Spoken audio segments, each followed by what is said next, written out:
గతంలో primary, upper primary, high school అని మూడు రకాలుగా మన విద్యావస్థలో గ్రామాల్లో మనం చిన్నప్పటి నుంచి చూస్తున్నాం అధ్యక్ష. అవన్నీ ఒకే చోట తీసుకొచ్చి తెలంగాణ పబ్లిక్ స్కూల్స్ అని ప్రతి నియోజకవర్గానికి ఒకటి అని అంటున్నా అధ్యక్ష. అది విన్నా, నేను పేపర్లో చదివినా. కానీ నాకు తెలిసినంత వరకు నియోజకవర్గానికి కాకుండా అటువంటి తెలంగాణ పబ్లిక్ స్కూల్ని ప్రతి మండల కేంద్రంలో ఒకటి ఏర్పాటు చేస్తే మొత్తం తెలంగాణ వ్యాప్తంగా ఈరోజు మెజారిటీ గవర్నమెంట్ స్కూళ్ళల్లో కంటే ఎక్కువ ప్రైవేట్ స్కూళ్ళలోనే విద్యార్థులు చదువుకుంటారు అధ్యక్ష. అందుకు సంబంధించిన కొన్ని నెంబర్స్ కూడా నా దగ్గర ఉన్నాయి అధ్యక్ష. ఓవరాల్గా ఈరోజు మన స్టేట్లో 68,72,450 మంది స్కూల్ స్టూడెంట్స్ ఉంటే 39,792 ప్రభుత్వ ప్రైవేట్ పాఠశాలలో చదువుతున్నారు అధ్యక్ష. అందులో 24,222 స్కూళ్ళల్లో 16,80,623 మంది స్టూడెంట్స్ గవర్నమెంట్ స్కూల్లో చదువుతున్నారు అధ్యక్ష. అందులో సగం కంటే తక్కువ 11,832 ప్రైవేట్ స్కూళ్ళల్లో 43,58,360 మంది స్టూడెంట్స్ అవుతున్నారు అధ్యక్ష. అంటే ఈ రాను ఏమవుతుందంటే గత కొంతకాలంగా అధ్యక్ష గవర్నమెంట్ స్కూల్కి పోతందుకు ఎవరు కూడా ఇంట్రెస్ట్ చూపిస్తలేదు. దానికి అనేక కారణాలు ఉన్నాయి అధ్యక్ష. సరైన మౌలిక వసతులు లేకపోవడం, స్టాఫ్ కానీ, ఫర్నిచర్ కానీ, ఎన్నో రకాల మినిమం ఫెసిలిటీస్ కూడా గవర్నమెంట్ స్కూళ్ళల్లో లేవు అధ్యక్ష.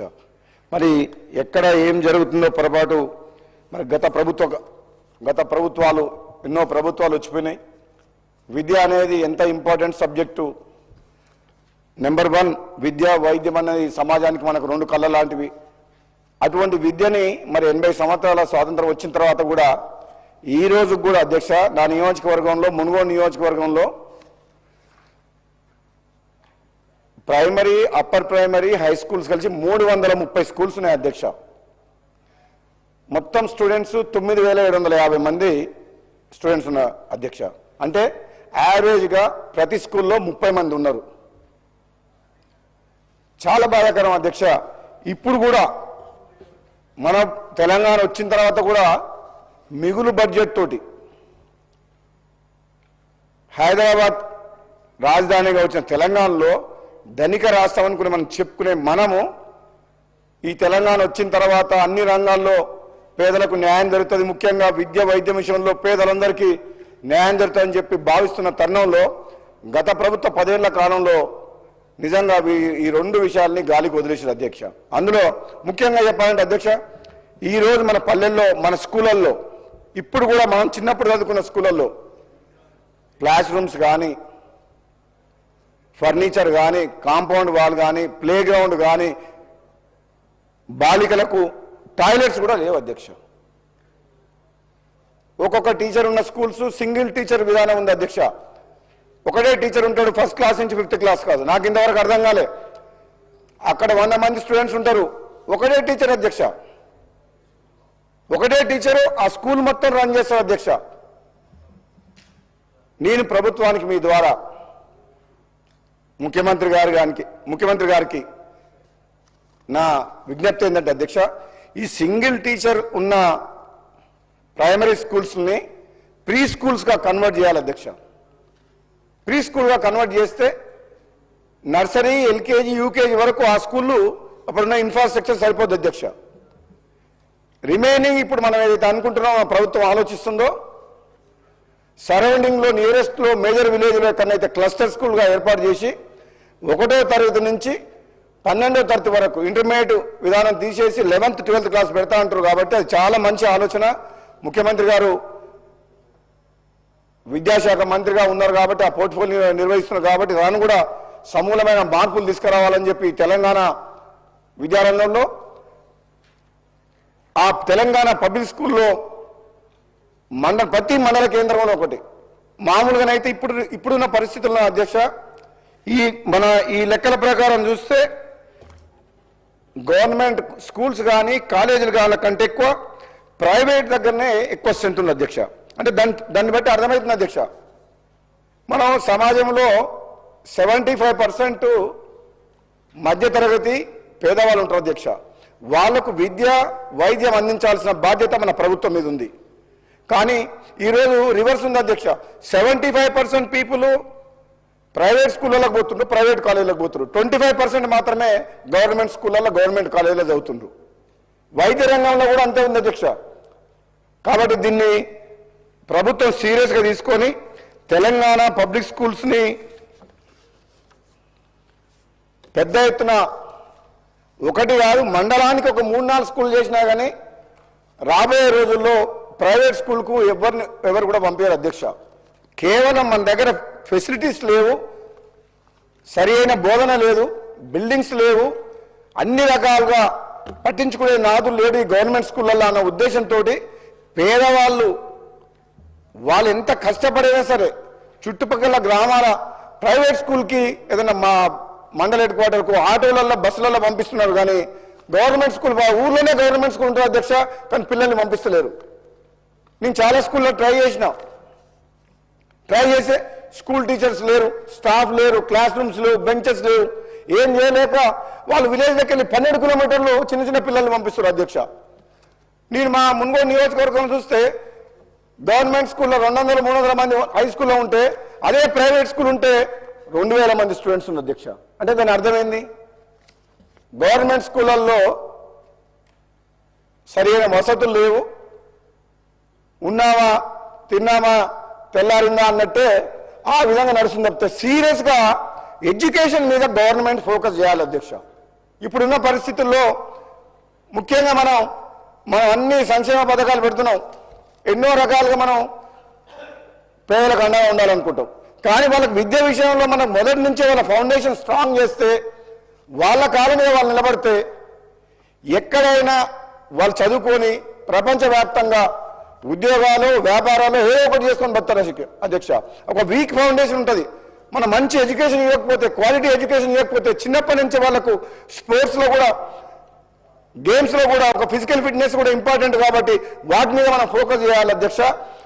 అదేవిధంగా అధ్యక్ష హాస్టల్స్ విషయానికి వస్తే అధ్యక్ష, ఉదాహరణకు మా మున్గోడు నియోజకవర్గంలో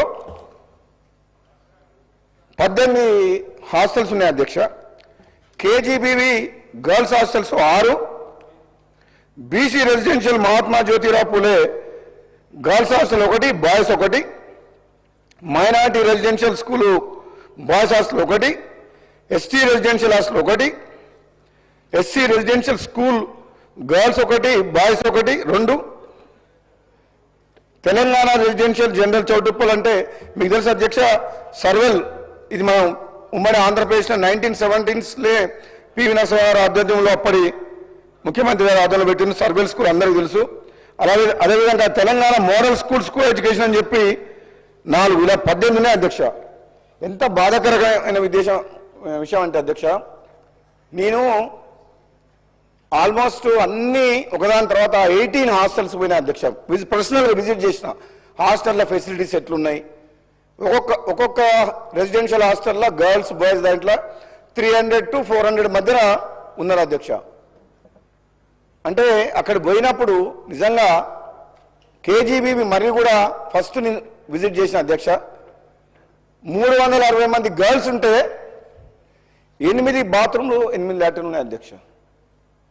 వాళ్ళు నాతో మాట్లాడడం ఏంటంటే గర్ల్స్ మాట్లాడుకుంటా 3 hours మేము లైన్లో నిలబడాలి సార్, మాకు సరిగా నీళ్ళు రావు, డ్రైనేజ్ సిస్టమ్ కరెక్ట్ లేదు, మేము 360 మంది గర్ల్స్ ఉన్నాం, ఈ బాత్రూమ్ల పరిస్థితి ఇది, ఈ లాట్రిన్ల పరిస్థితి అంటే నాకు ఆశ్చర్యం అనిపించింది. ఆ పిల్లలు వాళ్ళ తల్లిదండ్రులకు ఏం చెప్పుకోలేకపోతున్నట్టుండ్రు. వాళ్ళ కళ్ళల్లో నీళ్ళు చూసిన అధ్యక్ష నేను. డైనింగ్ హాల్ లేదు, కిచెన్ సరిగా లేదు, టాయిలెట్స్ లేవు, డ్రైనేజ్ సిస్టమ్ లేదు. డార్మెటరీ ఏదైతే డార్మెటరీ ఉందో అదే క్లాస్ రూమ్ డే టైంలో నైట్ టైంలో డార్మెటరీ.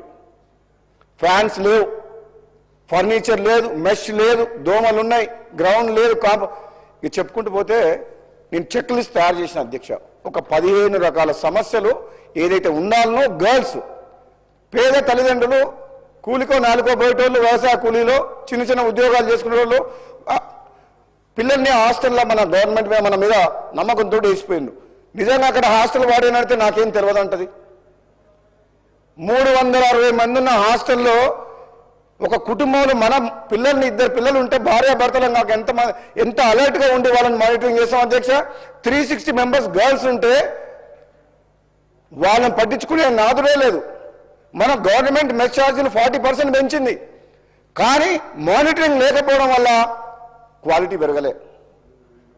వాళ్ళు ఏమంటారు, పని ఏమంటే నేను అందరిని పిలిచి మాట్లాడినా, మాకు 9,500 రూపాయలు శాలరీ ఉంది, మాకు సరిపోవట్లేదు, మేము ఇన్ని గంటలు పనిచేస్తున్నాం, మా శాలరీ 9,500 సార్ మాకు వచ్చేది నెలకు అని చెప్పి ఆ మహిళలు వంటగదిలో పనిచేసేటోళ్ళు అసిస్టెంట్స్ స్వీపర్స్ మినిమం మాకు 15,000 శాలరీ ఇప్పేయండి అంటున్నారు అధ్యక్ష. మరి అటువంటి స్టూడెంట్స్ని మనము ముఖ్యంగా గర్ల్స్ని టేక్ కేర్ చేయాలంటే వాళ్ళే సంతోషంగా లేనప్పుడు వాళ్ళు ఏం సర్వీస్ చేస్తారు అధ్యక్ష. కాబట్టి ప్రభుత్వం రెసిడెన్షియల్ హాస్టల్స్ విషయంలో మా దగ్గరనే 18 ఉన్నాయంటే ఓవరాల్గా నాకు తెలిసి ఒక్కొక్క నియోజకవర్గానికి 17-18 హాస్టల్స్ ఉన్నాయంటే దాదాపు 1800 ఉంటాయి అధ్యక్ష. దాదాపు 10 లక్షల మంది స్టూడెంట్స్ ఉండే అవకాశం ఉంది అధ్యక్ష. ఈ రకంగా ఈ రోజున్న విద్యా వ్యవస్థలో అన్నిటికంటే ఇంపార్టెంట్ అధ్యక్ష మన పిల్లల ఆరోగ్యం, వాళ్ళ చదువు, వాళ్ళ పోషకాహారం విషయంలో ఈ ప్రభుత్వం పేద విద్యార్థుల విషయంలో ఎఫోర్డబిలిటీ ఎంతమందికి ఉందో అధ్యక్ష. నాకు తెలిసినంత వరకు ఈ కార్పొరేట్ హాస్పిటల్లో కార్పొరేట్ స్కూల్లో చదువుకునే స్తోమత, తల్లిదండ్రులకు చదివించే స్తోమత ఓ 10 to 15%, మ్యాక్సిమం 25%, అంతకంటే ఎక్కువ ఉండరు అధ్యక్ష. మరి ఆ 75% పేద కుటుంబాలకు పిల్లలకు ఈ చదువు అందించాల్సిన బాధ్యత ప్రభుత్వం మీద ఉంది అధ్యక్ష. ఇది మరి ఈసారి బడ్జెట్లో మన ఫైనాన్స్ మినిస్టర్ గారు బట్టి విక్రమార్క గారు మరి నాకు తెలిసిన ఇన్ఫర్మేషన్ ఏంటంటే ఓవరాల్గా 3,24,000 కోట్ల బడ్జెట్లో నెంబర్ 1 ప్రయారిటీ చేయాల్సిన విద్యకు అత్యంత తక్కువ, అంటే 29 రాష్ట్రాల్లో తక్కువ బడ్జెట్ కేటాయించిన విద్య కేటాయించిన స్టేట్ తెలంగాణ స్టేట్ అధ్యక్ష. 8.2% పెట్టిందంట. 8.2%. నేను అదే అంటున్నా అధ్యక్ష, ఎందుకో ఎక్కడనో పొరపాటు జరుగుతుంది. 80 ఏళ్ల స్వాతంత్రం వచ్చిన తర్వాత ప్రభుత్వ బడులు, ప్రభుత్వ ఆసుపత్రుల్లో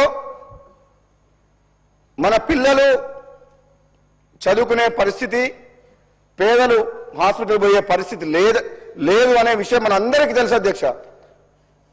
ఎంత పేదవారైనా సరే, ఆస్తులు అమ్ముకునైనా సరే, ఆపద వస్తే ఆరోగ్యం ఖరాబ్ అయితే ప్రైవేట్ హాస్పిటల్ పోతారు, కానీ అదే గవర్నమెంట్ హాస్పిటల్ పోవాలంటే గత్యంతరం లేని తప్పనిసరి పరిస్థితులు పోతున్నారు తప్పితే నిజంగా వాళ్లకు 100% క్వాలిటీ ట్రీట్మెంట్ దొరుకుతుంది, ప్రాణాలు కాపాడుకుంటామన్న నమ్మకం మాత్రం ఇప్పటికి కూడా మన ప్రభుత్వం కల్పించలేకపోయింది. మా చౌటుపల్లి హాస్పిటల్ అధ్యక్ష ఎవరు డాక్టర్లు ఉన్నాయి అధ్యక్ష, దాంట్లో పనిచేసే గవర్నమెంట్ డాక్టర్లే ప్రైవేట్ క్లినిక్లు ఉన్నాయి వాళ్ళకు. ఇక్కడికి వచ్చిన వాళ్ళకు వాళ్ళు చెప్తారు ఇక్కడ మంచిగా కాదు, ఏం లేదు, ఏం స్కానింగ్ కాదు, మీరు అక్కడ పోరని చెప్తారు. మరి ఏం చట్టమో, గవర్నమెంట్ హాస్పిటల్లో పని చేసుకుంటా, గవర్నమెంట్ జీతం తీసుకుంటా, మళ్ళీ ప్రైవేట్గా వాళ్ళు ఈ విధంగా ప్రభుత్వం. నేను చెప్తున్నా అధ్యక్ష, 2.5 సంవత్సరాలు అయింది మన కాంగ్రెస్ పార్టీ ప్రభుత్వం వచ్చి, ప్రజాప్రభుత్వం. గత ప్రభుత్వం ఎన్నో ఆశలు లేపింది. తెలంగాణ ఇచ్చిన కాంగ్రెస్ పార్టీ కాదని కేసీఆర్ గారి మాటలు నమ్మి 2 సార్లు ఓటేసి గెలిపిస్తే, కానీ ఏ ఒక్కరి జీవితాల్లో, పేద ప్రజల జీవితాల్లో మార్పు మాత్రం రాలేదు అధ్యక్ష. కాంట్రాక్టర్ల కోసం డిజైన్ చేసి వాళ్ళు చెప్పిన డిజైన్ల ప్రకారం వాళ్ళు చెప్పిన ప్రాజెక్టులు అప్పులు తీసుకొచ్చి రాష్ట్రాన్ని అప్పులపాలు చేశారు, కానీ పేదవాళ్ళ విషయంలో మాత్రం నిజంగా గ్రాస్ రూట్ లెవెల్లో ఉన్న పేదవాళ్ళకు మాత్రం తెలంగాణ రాష్ట్రం వచ్చిన తర్వాత వాళ్ళ ఆశలు నెరవేరలేదు, వాళ్ళ కష్టాలు పోలేదు అధ్యక్ష. కాబట్టి అధ్యక్ష, ఈ విషయంలో మీ ద్వారా గౌరవ ముఖ్యమంత్రి గారికి ఈ విద్యా వ్యవస్థ మీద